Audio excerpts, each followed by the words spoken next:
Fala aí, galera do segundo ano, sejam todos muito bem-vindos a mais uma aula de História. Na aula de hoje nós vamos falar do capítulo 19 e 20 da História 1 e da História 2. História 1 aí que fala sobre o Jânio Quadros, né, período democrático, Jânio Quadros e também João Goulart, e fala lá na História 2 sobre a Revolução Chinesa e também a Guerra da Coreia, beleza? Mas, antes de mais nada, eu vou pedir a vocês que deem um like no vídeo e também quero aqui agradecer a vocês aí, parabenizar, na verdade, aos que estão integrando as atividades, estão aí dando feedback maneiro pra gente, feedback bacana, né? Até uns recadinhos, passando uns recadinhos legais, tá? Eu quero agradecer a vocês aí pela simpatia, pelo carinho, tá? Dizer que eu tô com saudade, né? A gente quer logo que isso tudo passe, tudo acabe logo, para que a gente consiga voltar à normalidade o mais rápido possível, tá bom? Então, vamos lá, capítulo 19, falando aí sobre o Jânio Quadros, beleza?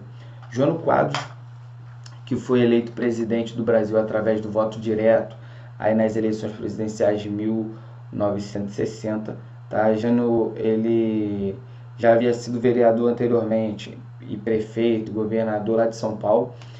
Fez uma campanha eleitoral baseada na identificação com as massas, tá? Ele passou a ideia de um cidadão simples, um homem do povo, que tinha o objetivo de moralizar o país, com símbolos na campanha, né, que ele passou a utilizar uma vassoura, que ele dizia que ia varrer principalmente a corrupção do Brasil, né? Jânio Quadros era um cara muito emblemático, muito diferenciado, né? Haja visto que ele, no meio de seus discursos lá, ele comia, né, pão de mortadela no meio do povo, né? Ele era sempre flagrado no meio do povo comendo pão com mortadela de uma forma muito simples. Ele usava ternos geralmente furados, manchadas, que ele tinha um pó, né, que colocava aqui em cima, ele dizia que era caspa, para poder ele se aproximar do eleitorado, daquele homem trabalhador, aquele homem batalhador, né? O presidente Jânio Quadros, ele era seus famosos, né, terríveis bilhetinhos também que ele mandava, né, enviava para os seus ministros, demais colaboradores, ele eram memorandos, né?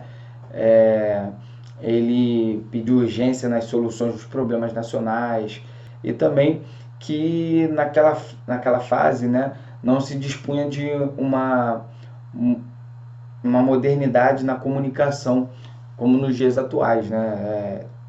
Hoje a gente tem essa facilidade, naquela época não existia essa facilidade, tá? Beleza? Então, ele foi um cara bem diferenciado, né? O governo, ele foi eleito lá em 1960, na vitória coube a Jânio Quadros. Naquela época as regras eleitorais, elas estabeleciam chapas independentes, tá, para a candidatura a vice-presidente. Por esse motivo aí, João Goulart, do Partido Trabalhista Brasileiro, né, que é o PTB, foi reeleito, né, como vice-presidente, tá? A gestão de Jânio Quadros na presidência da República foi breve, durou 7 meses, tá? E encerrou-se aí ele encerrou o seu mandato com uma renúncia. Nesse curto período aí Jânio Quadros, ele praticou uma política econômica e uma política externa que desagradou muito, profundamente, os políticos, e que apoiavam os setores das Forças Armadas e outros segmentos sociais também. A renúncia de Jânio Quadros desencadeou uma crise institucional sem precedentes da história da República até aquele momento, tá? Porque o poder passou para o vice-presidente, que era João Goulart, que não foi aceito pelos ministros militares e pelas classes que existiam naquele momento.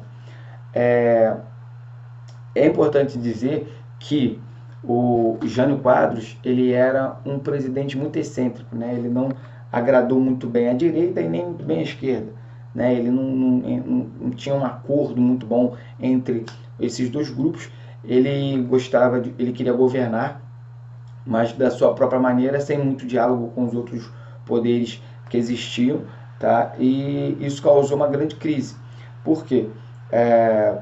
Ele lançou mão de algumas políticas econômicas que não deram muito certo, mas houve aí uma crise, uma disputa, né, entre alguns líderes políticos, tanto é que ele temia um golpe, né, na verdade, e ele resolveu renunciar, achando que os militares, o povo, as pessoas iriam pedir para que ele ficasse. Prontamente após ele pedir aí a sua demissão, o Congresso aprovou e o governo foi passado para o Jango, tá? Que era conhecido aí como João Goulart, tá? Jango aí, ele assumiu o governo, tá? Precisamos lembrar que Jango, quando ele assumiu o governo, né? Jango estava na China e Jango era um pouco alinhado com o bloco soviético, tá? Aquela época da Guerra Fria, Jango ele era alinhado ao bloco soviético e em desacordo ao bloco americano, tá? Ao bloco capitalista. E isso fez com que os militares daquela época, os ministros militares, não aceitassem com que Jango assumisse o controle do país.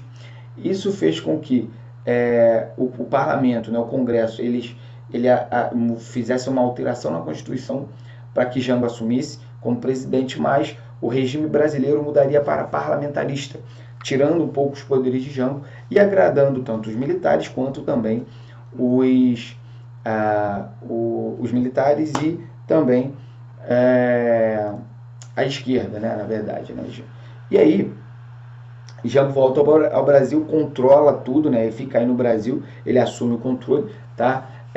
Em 1961 a 63, o Brasil virou aí um sistema parlamentarista, como eu falei para vocês, né?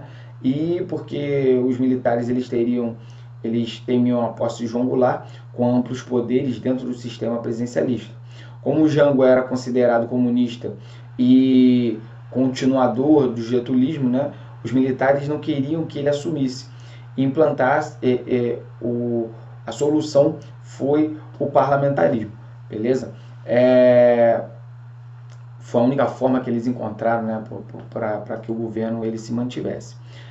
O governo aí de Leonel Brizola, né, a campanha legalista de Leonel Brizola, que foi quem apoiou Jango para que ele estivesse no poder, né, destacou-se aí o principal líder da resistência de Jango, que foi Leonel Brizola, né, que promoveu aí uma campanha legalista para a posse de Jango, e o movimento de resistência que se iniciou no Rio Grande do Sul irradiou-se para outras regiões do país, dividindo as forças armadas, impedindo uma ação militar conjunta contra os legalistas. No Congresso Nacional, os líderes políticos, né, negociavam uma saída para a crise institucional que estava acontecendo, e a solução foi encontrada no estabelecimento de um regime parlamentarista, onde aí aconteceu até 1962, devido à grave crise econômica que estava acontecendo e também o desacordo das classes sociais, né, de vários grupos sociais.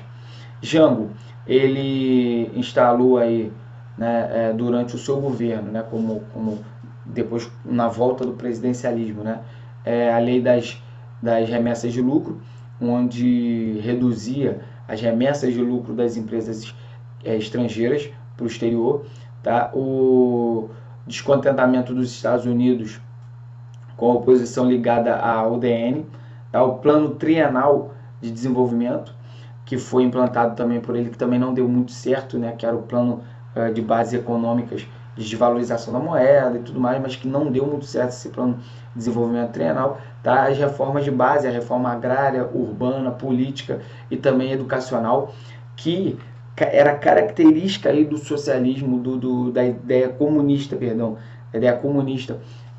que tentou ser implantada por Jango, beleza? A atuação intensa aí também da Liga Camponesa.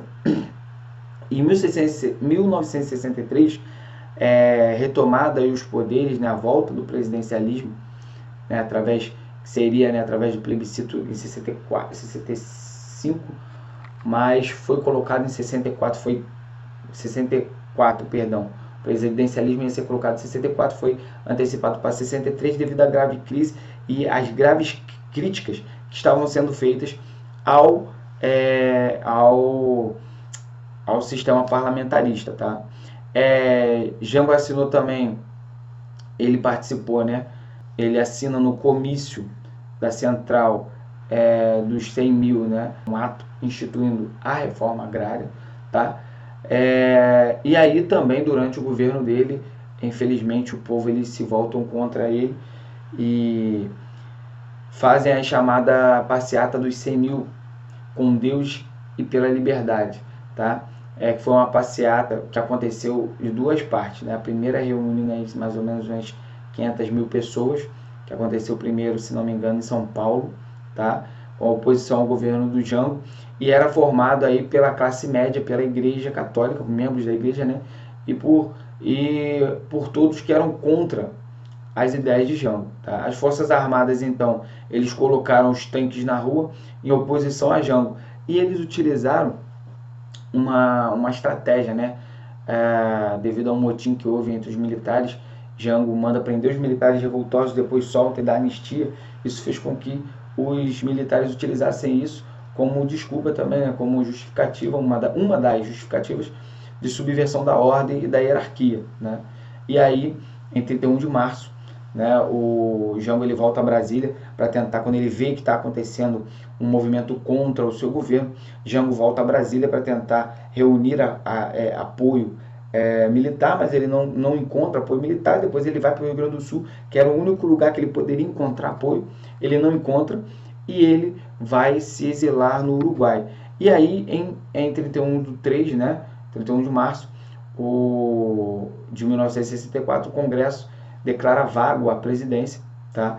E em abril, né, é instituído aí o primeiro presidente militar escolhido pelo Congresso, tá bom? E Jango ele é tirado aí da presidência do Brasil, tá bom? Esse foi o governo de Jango. Agora nós vamos para lá falando um pouco sobre a história 2, beleza? Falando um pouco sobre a história 2, sobre a Revolução Chinesa. Vamos lá. Então, galera, falando sobre a história 2, tá? Sobre a Revolução Chinesa, nós temos que entender que a China lá do século XIX era uma China rural, tá? Onde a maior parte da população vivia no campo, tá? E a China, ela sofria o domínio europeu, o domínio cultural e também econômico das potências europeias, tá? A Revolução Chinesa foi o segundo maior acontecimento da história, iniciado em 1949. E o término dela foi em 1962, tá? Resultou aí a combinação de vários movimentos sociais, tá? E teve como resultado final uma grande guerra civil do nosso no nosso século, né? Uma guerra civil entre os movimentos nacionalistas e comunistas, beleza? No século XIX, 400 milhões de habitantes eram submetidos aos interesses dos principais potências imperialistas. Uma prova desse domínio estrangeiro foi o grande abuso, né? Ou podemos dizer assim, a grande demonstração de poder inglês na China, que foi o comércio aí de uma substância alucinógena, né? Que era o ópio, né? Da folha da papoula e tal, que foi comercializado pela Inglaterra, forçando a China a assinar vários acordos. Uma revolta que foi proposta aí por Sun Yat-sen, nomeado então presidente da República, junto com seus seguidores, que fundou também um partido aí chamado Kuomintang, que era o Partido Nacional do Povo, tá? Ele conseguiu derrubar a monarquia, né, lá no início do século. Eles retiraram a monarquia e tinham como principal objetivo combater o domínio estrangeiro na China.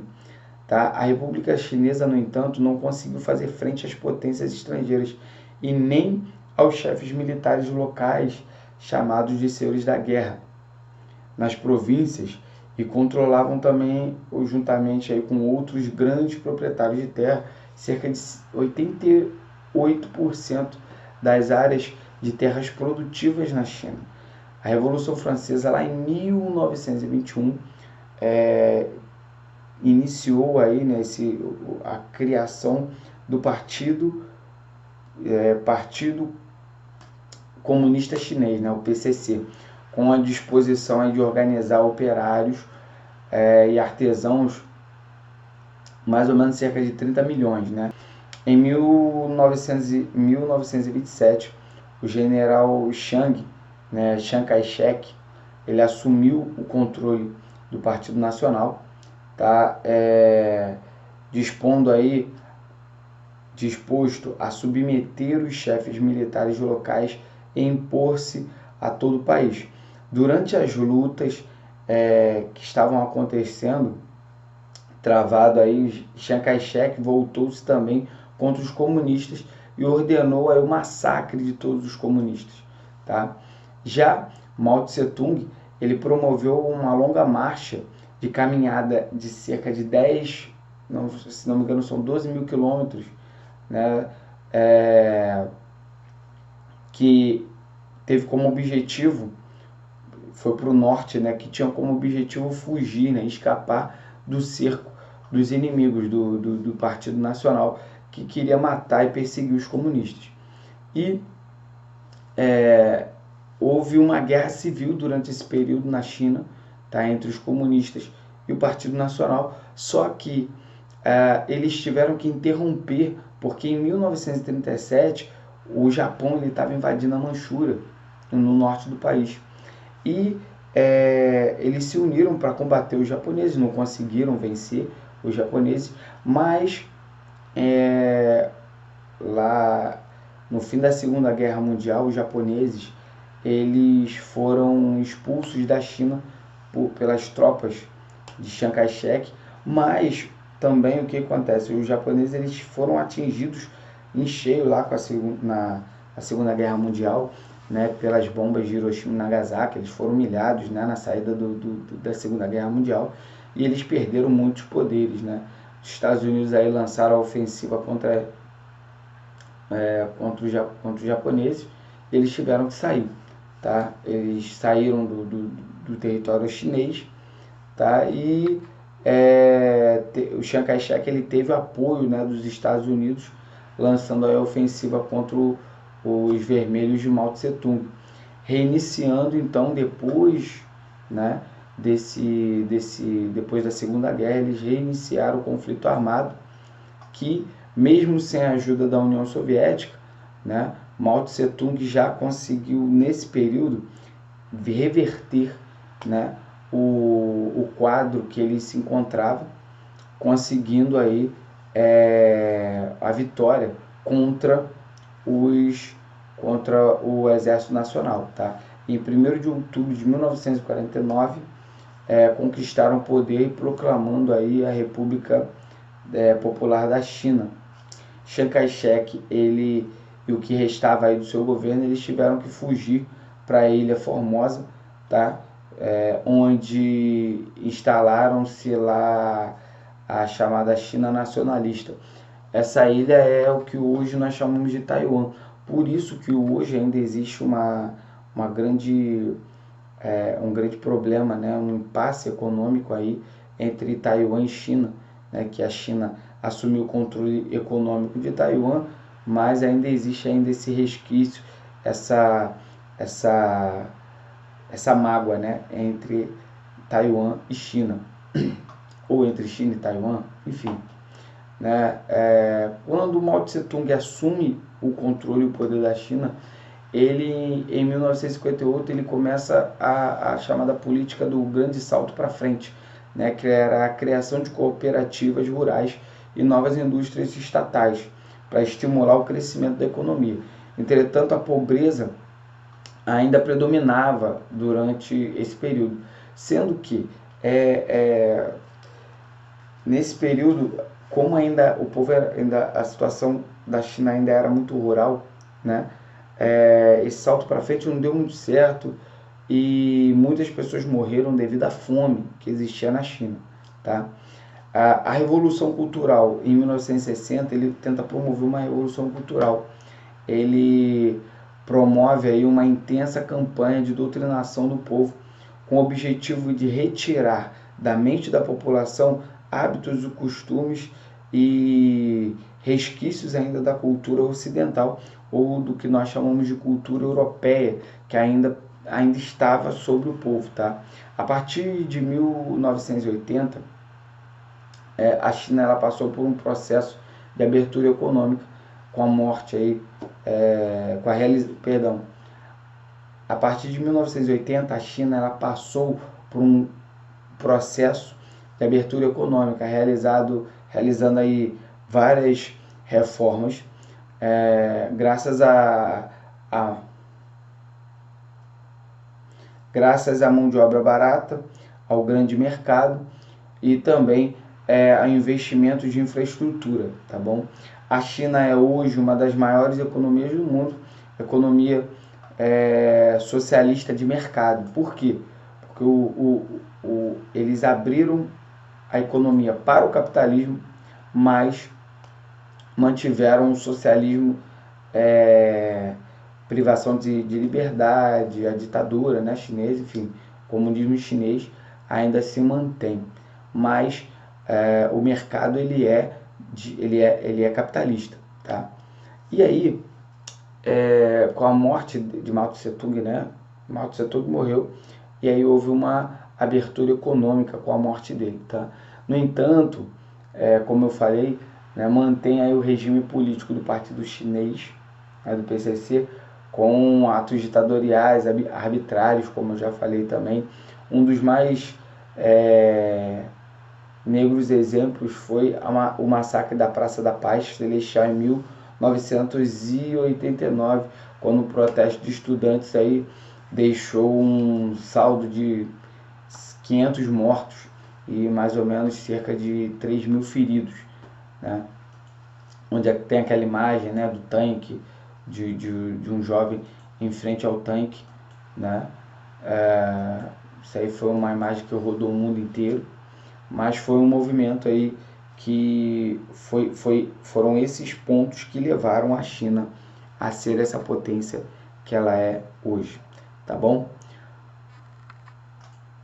Então, basicamente, a guerra entre as Coreias, né, lá do capítulo 20, tá, foi a disputa disputada oficialmente entre a Coreia do Norte e a Coreia do Sul, né, as duas Coreias, um conflito que se estende até os dias de hoje, tá, foi consequência direta da oposição política e ideológica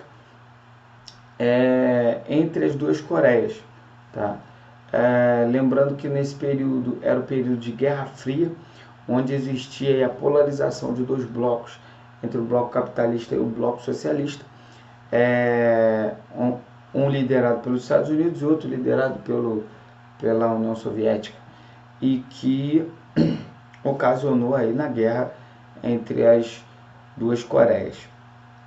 E é importante nós dizermos aqui também que esse capítulo 20, tá, que eu vou falar basicamente mais ou menos o que aconteceu, um resumo, tá? Porque tudo começou aí no fim da Segunda Guerra Mundial, lá em 1945, a Coreia estava sob o domínio do Japão, e isso só transformou isso depois da derrota que os japoneses eles sofreram na Segunda Guerra Mundial, tá? Onde os aliados eles conseguiram derrubar o Império Japonês. Até então a Coreia não estava dividida entre o sistema que nós conhecemos hoje, tá? Quando os soviéticos eles invadiram a Coreia, eles limitaram-se apenas a ocupar a parte norte, tá? Respeitando aí o limite, né, do que nós conhecemos como paralelo 38 enquanto a região sul ela passou a ter a ocupação norte-americana, beleza? Após a rendição japonesa, em fins lá da Segunda Guerra Mundial, os Estados Unidos e a União Soviética, na verdade, eles permaneceram na Coreia e dessa forma os americanos e também juntamente com os soviéticos, né, deram início a um rápido processo de criação de governos para aquele ambiente, para aquela área, criando aí duas regiões, beleza? Onde o norte, que estava ocupado pelos soviéticos, né, era uma região onde havia o regime socialista baseado aí nos próprios interesses dos soviéticos, tá? E também eles começaram ali um sistema presidencialista, onde o presidente ele foi escolhido pelo governo soviético. Diferente lá do sul, que no sul também respeitou-se a vontade dos americanos, né? Colocando aí o seu modelo político e econômico também, criando aí um regime baseado nos próprios interesses americanos, mas nós temos aí uma diferença, né? Lá no sistema, no sul, no sistema que foi implantado pelos americanos, eles fizeram eleições, diferente do norte, que foi colocado um líder alinhado com os desejos dos soviéticos, tá? Também com a criação de governos e também do reconhecimento de uma estabilidade política interna, né? A União Soviética e os Estados Unidos eles começaram aos poucos, né, se retirar desses territórios, beleza? E assim surgiram então a Coreia do Sul e a Coreia do Norte, que na verdade era algo natural, né? Após a saída aí dos americanos e dos soviéticos. Mas várias tensões diplomáticas começaram a surgir nesses dois territórios, e onde começou em 1950, a Coreia do Norte ela invadiu a Coreia do Sul com apoio indireto dos soviéticos. Na verdade, a Coreia do Norte eles tinham o objetivo de unificar as Coreias, mas sobre o governo deles. A ONU pediu aos seus países membros que fosse formado aí uma coalizão militar para ajudar a Coreia do Sul. Os Estados Unidos eles se prontificaram a assumir aí esse controle, a assumir o dessa coalizão. Em 1951, ambos os lados iniciaram conversações para realizar um acordo de paz, uma negociação, para que essa guerra pudesse dar um fim, né? Que essa guerra acabasse.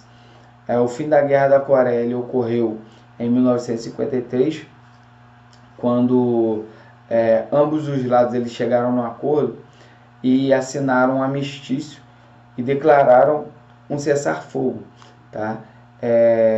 Desmilitarização da fronteira entre as duas Coreias. E é importante nós citarmos aqui que hoje uma das fronteiras mais armadas do mundo é justamente essa fronteira entre a Coreia do Sul e a Coreia do Norte, porque embora eles tenham assinado aí um tratado, né, de cessar-fogo, um tratado de paz nunca foi assinado, um tratado que realmente levasse a paz para aquela região nunca foi assinado. Então eles até hoje vivem em guerra, mas como nós podemos dizer assim, teoricamente em paz, né, por enquanto, mas eles vivem em grandes tensões. Até há pouco tempo nós vimos na televisão, né, várias tensões que volta e meia aparecem na TV, né, muito se fala, né, sobre a guerra entre o Sul e o Norte, entre as Coreias, que ainda não se acertaram. Infelizmente, ainda é uma área que sofre muito com tensões de guerra, tá bom? Então, é isso. Esse aí foi um pequeno resumo aí sobre esse conteúdo. Eu espero poder ter colaborado com vocês. Caso vocês tenham alguma dúvida, é só colocar aí nos comentários e dar um grito aí, chamar a gente que nós vamos estar esclarecendo, beleza? Galera, ó, parabéns para todo mundo que está fazendo as atividades, está correspondendo, né? Parabéns para todos vocês, valeu? Um grande abraço e até a próxima aula. Tchau, valeu!